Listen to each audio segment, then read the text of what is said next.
Everybody, welcome back to Free to Be, and in today's video we're going to be talking about the different factors that go into making up your credit score, specifically your FICO score, and that's what we're going to be covering here in today's video. So if you're interested at all to know what it is that makes up this score, the different amount that each one is weighted in determining the score, you're not going to want to miss it. So let's get started.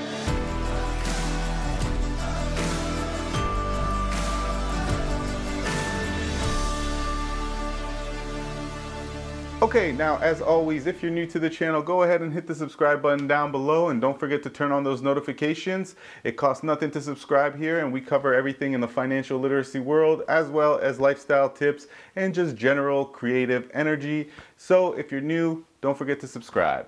And if you're not new, thanks for coming back. Okay, so a FICO credit score is made up of 5 different factors, 5 categories that make up this score. And each one is weighted differently or a little differently.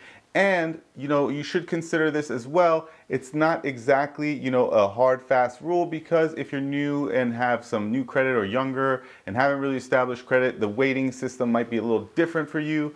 But this is good, just the general guideline of the 5 different categories that cover the FICO score and how they're typically weighted on an average consumer and how it's determined. And I should mention that your credit score is really determined based on the credit report that is pulled. So your FICO score is based strictly or solely on credit report.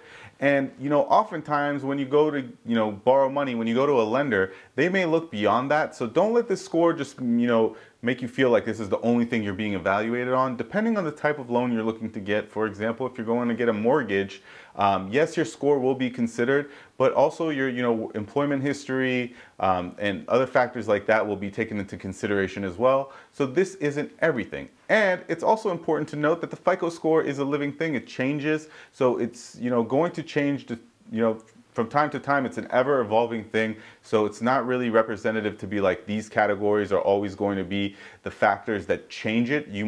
Some months it might be one of the categories, another month it might be another one. So when I go over these categories in a second, don't think that, it's hard, fast, and, definite rules where it's always going to be this much of your credit score is determined by this category or this one thing. And so the way I'm going to be going over these factors is going to be from the biggest to the smallest, what's most important to, what's least important. But note that the least important thing is still important. Okay, now the first factor that goes into making up your FICO score is your payment history. And this accounts for about 35% of the score. And what this really means is, are you paying your accounts? Are you paying your debt on time? And this is probably the largest factor. It actually is the largest factor, about 5% or so. So payment history is key. Make sure you have your accounts open for a long time. Make sure you're paying on time. And, you want to avoid any kind of, outstanding balance or past due payments. Make sure you always are current with the payments. And as soon as you have finished paying off a debt, if it is like a revolving debt or something like that, you want to make sure that you have enough of a history for someone to go back and be able to judge you on that credit. So you want to establish credit for a long period of time. You don't want to just open up a credit card, make a purchase, pay off the credit card and close that credit card. You're not really building credit that way. So payment history is key. And the key word, operative word here, is the history. So you want to make sure you're always on time and that you've established a long period of time where you've had that credit. And I think I've said this, but it's about 35% of your overall score is determined by the payment history. All right, so the next biggest factor is amounts owed. And this is probably going to be around 30% of your score. This makes up for about 30% of your score. And what this means is just how much of your total available debt are you using. And that really correlates to you being high risk when a lender comes out to decide if they're going to go ahead and loan you any additional funds. Because what typically happens is if you're using a lot of debt, that means that you are overextended and living beyond your means. You shouldn't really be in a situation where you're bringing in $2,000 a month and spending $3,000 a month. In those scenarios, you are living beyond your means, and it will be reflecting as such on your credit because you're debt is going to be close to the limits that you have in place. So amounts owed is huge. It's probably the second biggest factor it is in terms of numbers. So definitely be on the lookout for that. Definitely take that into consideration when borrowing money. All right, so the next factor that goes into determining your FICO score is the basically length and account history, which plays into payment history a little bit as well. But this factor is not as big as that one. It's about 15% of your overall score is determined based on your credit history. So what you're gonna wanna make sure you do is, any available credit you have, you're going to want to make sure that it's open for a long time.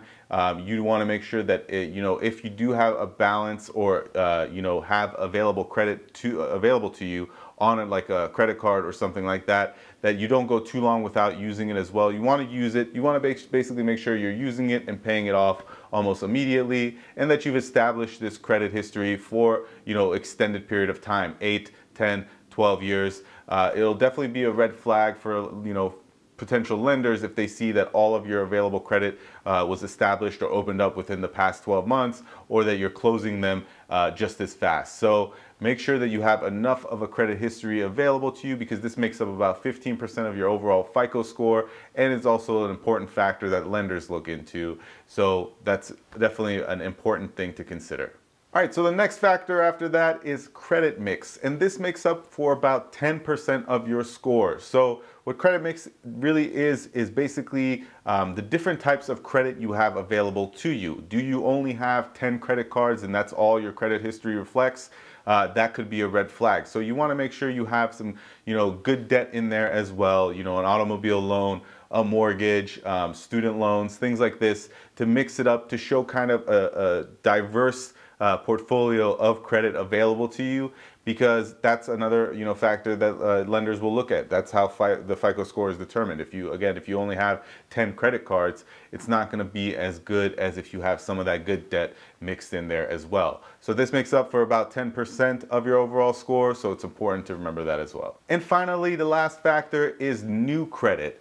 And then again, this is a situation where if you establish too many new credit lines in a short period of time, it is going to negatively impact your FICO score, and it will also reflect really bad, when a lender is evaluating you, because it kind of just looks like you're out there trying to grab as much credit as possible, because again, you're in a situation where you might be living beyond your means or overextended. So if you can avoid it, especially if you're new and trying to build credit, avoid opening up too many different lines of credit in too fast of a succession, in too short of a time. Try to spread it out, maybe 1 or 2 accounts a year at max. And you never really want to get into a situation where you have more than 5 new accounts in a year, or really if you can avoid it at all, you don't want to have too many new accounts on that history at one time. You want to kind of have it where you have some old ones and then some ones that are kind of in the middle there, and then a couple new ones as well, just to show again diversity among your available credit, and it will ultimately help your FICO score as well. Okay guys, well those are the different factors that go into making up your FICO score. Now as I mentioned, those factors aren't going to be exactly the same for everyone, but they're the typical guideline to use. That's a good way to kind of figure out exactly how much each one is weighted against you. Again, it depends, if you're newer to credit history, if you're a younger person, it might be weighted a little bit differently, and it's not the end all be all for getting some new credit out there, or if you're trying to get a new loan. Lenders are going to look beyond the FICO score, so don't let it make you feel like this is it, this is all you have.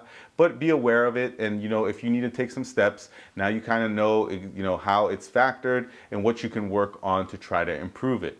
And remember, the two biggest factors are going to be your payment history and amounts owed. They're going to make up for about 65% of this FICO score. So if at all possible, make sure you're working on those if that's where you're trying to improve your score. If you owe too much, try to pay down those debts, and you'll see your FICO score shoot up. And again, the biggest ones to remember here, the easiest ways to fix your FICO score if you're in a pinch and need to work on it, is going to be that payment history and the amounts owed. So if one of those two is not really something that you're strong about or working on, try to work on it, because those two make up for about 65% of your overall FICO score, and it's an easy way to kind of get a boost in that score if that's what you're looking to do. All right guys, well that's all I had this week. If you enjoyed this video, don't forget to give the video a thumbs up. Let me know what you thought in the comments down below, and we'll see you next time.